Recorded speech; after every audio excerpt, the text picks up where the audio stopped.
নমরুদ বলল আমি তো আল্লাহ। ইব্রাহিম বলল কি করে আল্লাহ হও? কয় তুমি যে আল্লাহর কথা বলো সে আল্লাহর ক্ষমতা কি? কয় আল্লাহর ক্ষমতা হইল তিনি মারেন আবার তিনি বাঁচান, চাইলে মারতেও পারেন বাঁচাতেও পারেন। কথা কয় না, ঠিক না বে ঠিক?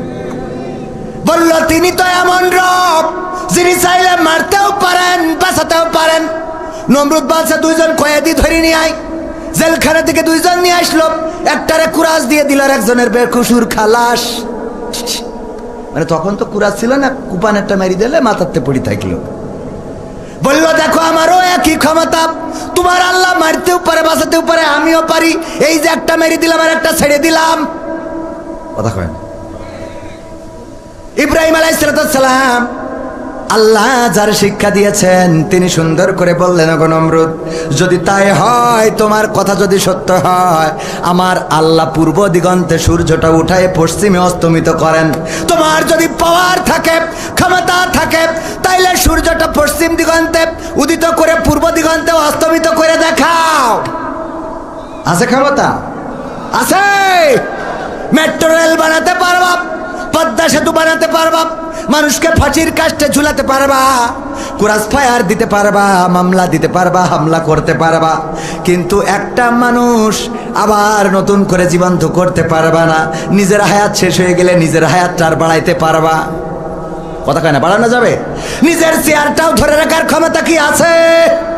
না, নাই।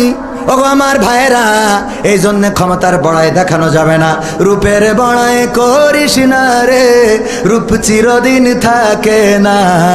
রূপের বড়াই কইরো না ভাই, রূপ চিরদিন থাকে না। নিজের মুখটা দেখা একদিন হইবে তোমার যন্ত্রণা, নিজের মুখটা দেখা একদিন হইবে রে তোর যন্ত্রণা। সময় হইল বড় শিক্ষক, সব দিবে শিখাইয়া, সুখের জীবন থাকবে না রে, দেখবে না কেউ চাইয়া।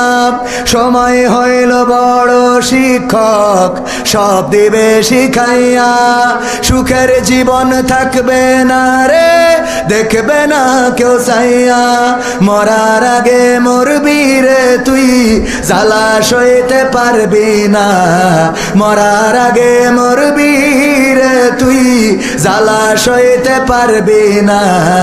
নিজের মুখটা দেখা একদিন হইবে তোমার যন্ত্রণা, নিজের মুখটা দেখা একদিন হইবে রে তোর যন্ত্রণা। কিসের এত বড়াই তোমার মাটির দেহ লইয়া, ময়রা দেখো পোকামাকড় শেষ করবে সব খাইয়া। কিসের এত বড়াই তোমার মাটির দেহ লইয়া, ময়রা দেখো পোকামাকড় শেষ করবে সব খাইয়া। এই দুনিয়া ছাড়তে হবে, অহংকার আর কইরো না। এই দুনিয়া ছাড়তে হবে, অহংকার আর কইরো না। নিজের মুখটা দেখা একদিন হইবে তোমার যন্ত্রণা, নিজের মুখটা দেখা একদিন হইবে রে তোর যন্ত্রণা। ক্ষমতার বড়াই কইরো না ভাই, সে আর চিরদিন থাকে না। পাওয়ারের বড়াই কইরো না বোন, সে আর চিরদিন থাকে না। নিজের চেয়ার দেখা একদিন হইবে তোমার যন্ত্রণা, নিজের চেয়ার দেখা একদিন হইবে তোমার যন্ত্রণা। ঠিক না বেঠে? নিজের চেয়ারটা দেখে একদিন যন্ত্রণা হবে। কবির বিন সামাদ কোরআনের ময়দানে আলোচনা করে, ইসলামের পক্ষে কথা বলে। হঠাৎ করে যদি দাড়িটা শেষে ফেলে, কালকে কেউ আর স্টেজে উঠতে দেবে নাকি? না, দেবে না। কোনো কারণে যদি দাড়িটা কেটে ফেলে, কালকে মাহফিল হবে কোথায় জানেন কিনা? কোথায়? ছুটিপুর বাজার, ঠিকানা তানজিমুল কোরআন ক্যাডেট মাদ্রাসার হিফজুল কোরআন বিভাগের উদ্বোধন উপলক্ষে তাফসির মাহফিল মাওলানা গোলাম রব্বানী আসবেন প্রধান বক্তা যুক্তিবাদী সাহেব, বিশেষ বক্তা আব্দুল সালাম যুক্তিবাদী। এই মাহফিল হবে আগামীকালকে। আজকে যদি কোনো কারণে দাড়ি কাটি, ওই মাদ্রাসাটা আমার, মাহফিলটাও আমি ব্যক্তিগতভাবে আয়োজন করেছি। ওই মাহফিলেও আমার ওয়াজ করতে দেবে নাকি কেউ? নিজের মাহফিলেও কথা বলতে দেবে না, শুধু কি না থাকার কারণে, দাড়ি না থাকার কারণে। এবার ওই স্টেজটা দেখে, মঞ্চটা দেখে, চেয়ারটা দেখে কষ্ট হইতে পারে না। শুধুমাত্র আল্লাহর নবীর একটা হুকুম, আল্লাহর নবীর বড় সুন্নাহ, দাড়ি কেটে ফেলার কারণে যদি স্টেজের চেয়ারে জায়গা না হয়, আল্লাহর হুকুম নামাজ অমান্য করেন, কোরআন পড়েন না, হাদিস পড়েন না, জাকাত দেন না, দান করেন না, সাদাকা করেন না, বলেন দেখি রে পরকালের ময়দানে বুঝি কষ্ট থাকবে না রে? নিজের দেখি কি দেখি কষ্ট হবে যখন দেখবেন পাগলটা, যেই পাগলটা ভালো বুঝতো না, নিজের আলটাও নিজে ঠিক রাখতে পারে না, নিজের গরু নিজে চিনতে পারে না, টাকার নোটটাও বোঝে না, কোনটা 500 টাকা, কোনটা 1000 টাকা, কোনটা জাল টাকা, কোনটা ভালো টাকা। কিন্তু এই পাগলটা 5 ওয়াক্ত মসজিদে আসে, নামাজ পড়ে, ফজরের নামাজ, জহরের নামাজ, আসরের নামাজ, মাগরিবের নামাজ, ইশার নামাজ সব আদায় করে, মাহফিলে আসে, কোরআন শোনে, কোরআন মানে, কোরআন জানে, হাদিস মানে। এই পাগল ছাগলও যখন জান্নাতে যাবে রে, তখন ওইটা দেখার পরে নিজের কষ্ট হবে, আরে এই পাগলও জান্নাতে যায় আর আমার অবস্থা কি? কথা কয় না, ঠিক না বেঠে? জান্নাতের মালিক কে? ওগো আমার ভাইরা, আমি প্রথমে জায়াতে কারিমা তেলাওয়াত করেছিলাম, ছোট্ট একটা অংশ আল্লাহ বললেন, ইয়া আইয়ুহাল্লাযীনা আমানু কু আনফুসাকুম ওয়া আহলিকুম নার। ওগো ঈমানদারেরা, তোমরা নিজেরা আগুন থেকে বাঁচাও এবং তোমাদের আহাল বর্গকে আগুন থেকে বাঁচাও। কথাটা বলেছেন কি? আমরা নিজের আগুন থেকে বাঁচার চেষ্টা তো করি না, আর সন্তান তো আরো 2 কাঠি উপরে। বোঝেননি মনে হয়? যেই বাবা বিড়ি খায়, সর্বোচ্চ সিগারেট খায়, ওরে আল্লাহ ওরে ছেলে এখন সিগারেটের তামাক ফেলে দিয়ে মাল ঢলে ভরি তারপরে টানে, 2 কাঠি উপরে না নিচে। যে আগে মানুষরে থাবা দেয় নাই, ধমক দিয়েছে রাজপথে মিছিল মিটিং এ, তার ছেলে যে পরে দেখা যায় বাপ বয়সী লোকের গালে চড় তুলে বসে, আছে না নাই?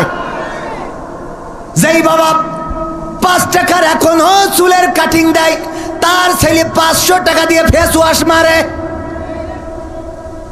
আছে না নাই? যেই মা এখনো বোরকা পরে চলে, তার মেয়ে আলতা সুন্দরী, আলতা না আলকাতরা সুন্দরী, এত কায়দা করে মেকআপ করে, এ রে শয়তানও চিনতে পারে না যে কোনটা ধোকা দিল। মানে এটা ধোকা দেওয়া হয়েছে কিনা ওর খেয়াল নেই, কারণ ও ধোকা দিল যার, সে কালো ছিল, পরের দিন তাকে সাদা ফকফকা। ও মনে করে এর এখনো ধোকা দিয়ে সারতে পারিনি। শয়তানও টাওয়ার হারাই ফেলে, নেটওয়ার্ক চলে যায়, আছে না নাই? আছে মানে কি? মাদ্রাসায় পড়ে, ওরা আল্লাহ সূরা ফাতিহা পারে না, তাশাহুদ পারে না, দুরূদ ইব্রাহিম পারে না, নামাজের আরকান আহকাম জানে না, উযুর ফরজ জানে না, নামাজ পড়ে না, মসজিদে পাওয়া যায় না, এমন আল্লাহর বান্দা আছে না নাই? আর মা বাবা দিয়ে মনে করেছে ও জান্নাতের টিকিট 3 কেটে বসে আছে। কথা কয় না? কিন্তু মেয়ে যে আর একজনের সাথে বেলা আইন রে, কি লাইন? কি লাইন? আমাদের দেশে অনেকেই বলে লাইন করেছে, ও লাইন হইল, ওটা তো বেলাইন। সভাপতি সাহেব মাইন করি না, কথা একটু না বললো তো হয় না, নিজেদের লেখা। বেলাইন করে বসে থাকে। ওগো আমার ভাইরা, এই জন্য আল্লাহ বলেছেন, ইয়া আইয়ুহাল্লাযীনা আমানু কু আনফুসাকুম ওয়া আহলিকুম নার। দাদি যাচ্ছে নাতির সাথে, বাসে উঠেছে, দাদির এত কায়দা করে বুরকা পরা, হাতে হাত মোজা, চামড়ায় ভাঁজ পড়ে গেছে, যে চামড়ায় হাত দিলে মনে হবে যে খেজুর গাছের কাঁটা ধরিয়েছে, মনে হয় খাদি ধরিয়েছে, ঠিক না বেটি? যেই হাত হুজুর ঘুমালি না, ঘুমান তালি। ও ভাইজান ভালো আছেন? আলহামদুলিল্লাহ। আপনি আছেন বলে ভালো লাগছে, যাক শুক্রিয়া। ওগো আমার ভাইরা, যেই হাতে হাত দিলে মনে হয় খেজুরির খাদি ধরেছে, ওই হাতে আবার হাত মোজা লাগায়, পায়ে পায়ে মোজা, পা মোজা, তারপরে বাইন্ধেছে তো বাইন্ধেছে, এরপরে আবার একটা সান গিলাস মারিয়েছে, তারপরে আবার আর একটা ফেলিয়ে দিয়েছে, শাটার কিটার আর একটা ফেলিছে, নেই দাঁত, বেইনালিতে বাসে উঠেছে, চা ছেড়াই যাবে, হেল্পার জিজ্ঞেস করছে যাবেন কনে চাচি? হ্যাঁ হ্যাঁ যাবো। মানে যাবে কাছে বুঝতে পারলো না চাচি, আবার ওই হাসা যাবো, মানে দাঁত তো নেই, বলছে চাচড়া বলবে তো দাঁত থাকা লাগবে, হাসা যাবো হাসা। বুঝতে পারে না পাশের থেকে নাতি ওরে কায়দা করে মেকআপ করা। আলকাতরা বেগম মেকআপ তো করে সাদা সুন্দরী হয়ে গেছে, চামড়া অভিশাপ দেয় যে আল্লাহ আমার তো একটা মান সম্মান আছে, চামড়ার একটা মান সম্মান আছে না, ওর আল্লাহ কালো বানাইছে, তা সে কালোর মধ্যে একটু সাদা মারবি, মারতা এত মারা মারিয়েছে সে কালো আর চিনার কায়দা নেই, সাদা ফক ফকা। চামড়া কয় আল্লাহ আমার কি কোনো ইজ্জত নেই যে ও পুরো আমার ঢেকে ফেললো? কথা কয় না, আমার তো একটা মান ইজ্জত আছে। পুরো ঢেকে দিয়েছে, দেওয়ার পরে এই নাতি আবার ওই সাদা মেরেছে তো মেরেছে, কেন আবার লাল করে একটু লাগাই রেখেছে কপালে টিপ। তারপরে বুড়ু আবার কায়দা করে আল্লাহ যে এটা দিল পছন্দ হয়নি বলে আবার একটু কাটিং করে সাইজ করিস, আছে না নাই? তারপরে ঠোঁটে ঠোঁট পালিশ লাগায়, শুধু ওখানেই শান্তি হয়নি, আবার তার কাটার বর্ডার দিয়ে কালো করি চিকুন করে, তার কাটার বর্ডার এটা চিকন করে। আপনি তো মুরব্বী মানুষ, দরকার নেই, ইয়াংরা দেখে আর কি, ঠিক না? আছে না নাই? আল্লাহ বলেন ওয়াকরনা ফি বুয়ুতিকুন্না ওয়ালা তাবাররাজনা তাবাররুজাল জাহিলিয়াতিল উলা। ও নারীরা পর্দার মধ্যে থাকো, জাহিলি যুগের মেয়েদের মতো সাজুগুজু করে নিজেদেরকে প্রদর্শন করে বেড়াইও না। আর আমার মা বোনেরা এত সাজুগুজু করে যে আমাদের গদখালি গেলি পা ফেলা যায় না রে, ঠিক না বেঠে? ওরা কারা? সাদের দেশ থেকে এসেছে, হ্যাঁ, এলিয়েনের বাচ্চা। কাদের বাচ্চা? আমাদের বাচ্চা। মানসি না আমাদের, কের মানসি? আমাদের বাচ্চা, আমাদের বোন, আমাদের ভাতিজি, আমাদের নাতি আমরা ছেড়ে দিছি। যদি কোনো মুরব্বীর বলি চাচা গো তোমার নাতিরে দেখলাম গদখালি আর একজনের মোটরসাইকেলের পিছনে গিয়ার মেরে বেড়াচ্ছে, ও বাপু এখন ওদের বয়স একটু করবে বাবা, ঠিক না বেঠে? এখন ওদের বয়স একটু করে বেড়াবে, করতে দেন, কোনো অসুবিধা নাই, অসুবিধা নাই। কিন্তু পরকালে বাটাম খাওয়ার জন্যে আপনার তৈরি থাকার দরকার আছে না নাই? এই জন্য নিজে ভালো হইলে হবে না, সন্তানকে ভালো বানাতে হবে, আহাল বর্গকে ভালো বানাতে হবে, নামাজ পড়ার জন্য মসজিদে পাঠাতে হবে, কোরআন পড়া শিখাতে হবে, হাদিস পড়াতে হবে, ইসলামী আন্দোলন করাতে হবে।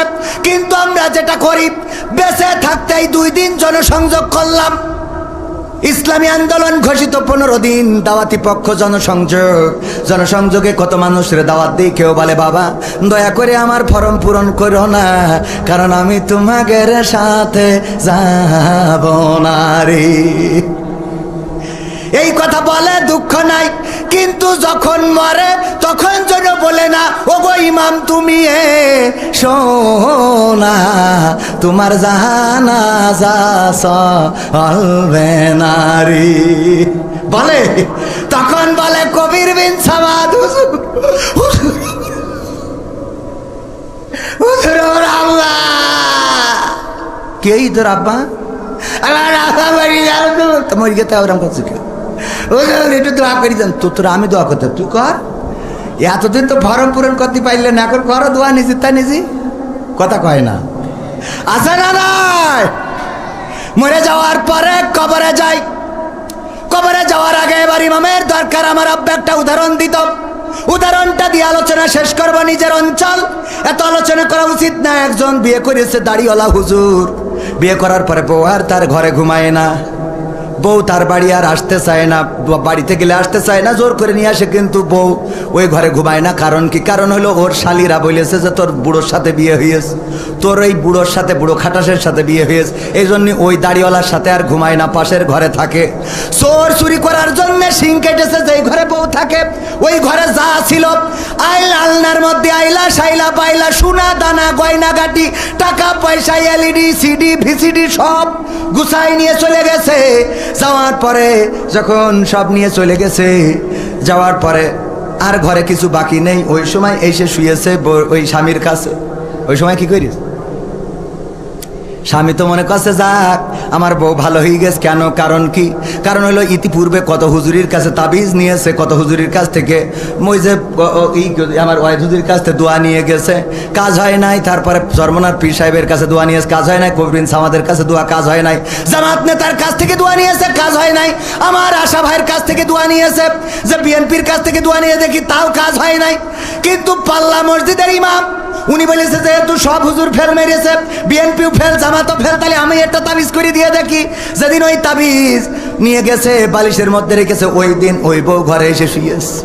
ও তো মনে করছে ওরে আল্লাহ কত বড় হুজুর রে, হুজুরের দাওয়াত দিয়েছে, দাওয়াত খাবা হুজুর। মুরগির গোশ, গরুর গোশ, ভেড়ার গোশ, কুত্তার গোশ, উঠির গোশ, যা আছে মন চাইছে। শোল মাছ, বয়েল মাছ, ইলিশ মাছ, পাঙাশ মাছ, খাটাস মাছ, যত মাছ আছে সব এনে স্ত্রীর কয় রান্না করো। কেন? কয় আমি হুজুরের দাওয়াত করতে আইছি। কোন হুজুরি? পাল্লার হুজুরের। কয় পাল্লার হুজুরি এত খাওয়াইতে হবে কেন? কারণ আছে, খাওয়াতে তো হবে। কি কারণ? কয় বলা যাবে না, তুমি রান্না করো না বললি রানবো না।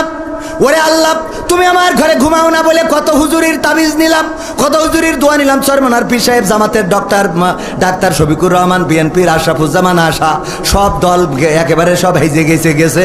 কিন্তু আমি যখন পাল্লা মসজিদের ইমামের কাছ থেকে দোয়া নিছি, ওই রাতে তুমি আমার ঘরে শুইছাও। এই জন্য হুজুরির দাওয়াত করে থুয়াইছি, খাওয়াবো। বলছো পাগল হয়েছ তুমি? হুজুরের তাবিজে আইছি তোমার, তাই মনে হয়? তাহলে কি করে আইসাও? গতকাল রাতে চোর ঢুকেছিল, আমি যেই ঘরে ঘুমাই, চোর ঢুকে সিং কেটে সব নিয়ে গেছে। সোনা দানা, টাকা পয়সা, গয়না গাটি, মাটি পাটি সব নিয়ে যাওয়া শেষ। আর যখন কিছু নেই আমার দিকে তাকাইয়েছে, আমি চিন্তা করলাম আমারও মনে হয় নিয়ে যাবে। তাই ভয়তে আমি তোমার ঘরে আইলাম রে, আমি কারোর তাবিজে আসি নাই। স্বামী বলছে ধরে আমার স্ত্রী বড় দুঃখ পাইলাম, তুমি তো সেই আইলা রে। কিন্তু এমন সময় আইলা ঘরটা খালি করে, যদি অন্তত 10টা মিনিট আগে আসতে তাইলে তাও অন্তত কিছু সম্পত্তি রক্ষা করতে পারতাম। কথা কয় না? আমার কথা মনে হয় বোঝেননি। মরো, কিন্তু এমন সময়ে মরো যেই সময় আর তোমার খাতা কলমে কোনো আমল থাকে না। কিন্তু 10টা মিনিট আগে যদি তুমি ইসলামের পথে, কোরআনের পথে, মাদ্রাসার পথে, মসজিদের পথে, দিনের পথে, আল্লাহর পথে যদি থাকতে, তাইলে অন্তত ফেরেশতারা বলতে পারতো যে যাই হোক তাই হোক, তোমার একটু মসজিদে দেখেছিলাম, মাদ্রাসায় দেখেছিলাম, তোমার আল্লাহর পথে দেখেছিলাম, কোরআন পড়তে দেখেছিলাম, তাসবিহ জপতে দেখেছিলাম, জায়নামাজের পাটিতে দেখেছিলাম, তাহাজ্জুদে দেখেছিলাম, তোমাকে আমি দেখেছি আল্লাহর পথে, রাসূলের পথে, দ্বীনের পথে, কোরআনের পথে, যাও মাফ করে দিলাম।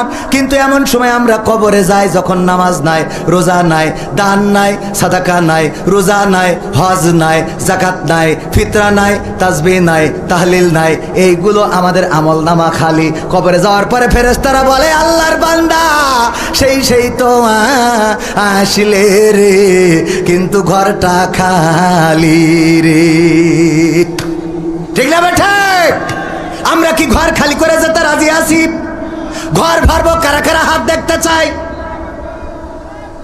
ভরবেন? ঘর ভরবেন? ঘর যদি ভরতে হয়, আমার আল্লাহ বলেছেন ইন্নাল্লাহা আশতারা মিনাল মুমিনিনা আনফুসাহুম ওয়া আমওয়ালাহুম বিআন্না লাহুমুল জান্নাহ। ওগো আমার বান্দারা, তোমরা যদি আমার রাস্তায় জান দাও, মাল দাও, বিনিময়ে আমি আমার জান্নাতটা তোমার, আমি আমার জান্নাতটা তোমার কাছে বিক্রয় করে দিই। বলেন সুবহানাল্লাহ। ইয়া আইয়ুহাল্লাযীনা আমানু হাল আদুল্লুকুম আলা তিজারাতিন তুনজিকুম মিন আযাবিন আলীম। ওগো ঈমানদারেরা, আমি কি তোমাদের এমন একটা ব্যবসা ধরাই দেব যেই ব্যবসা করলে তোমরা কঠিন জাহান্নামের ভয়াবহ আযাব থেকে বেঁচে যাবে? আর সেই ব্যবসাটা হলো তুমিনুনা বিল্লাহ, আল্লাহর প্রতি ঈমান আনতে হবে, ওয়া রাসূলিহি, এবং রাসূলের প্রতি, ওয়া তুজাহিদুনা ফি সাবিলিল্লাহ, জিহাদ করতে হবে কার রাস্তায়? ফি সাবিলিল্লাহ, কার রাস্তায়? আল্লাহর রাস্তায় জিহাদ করতে হবে।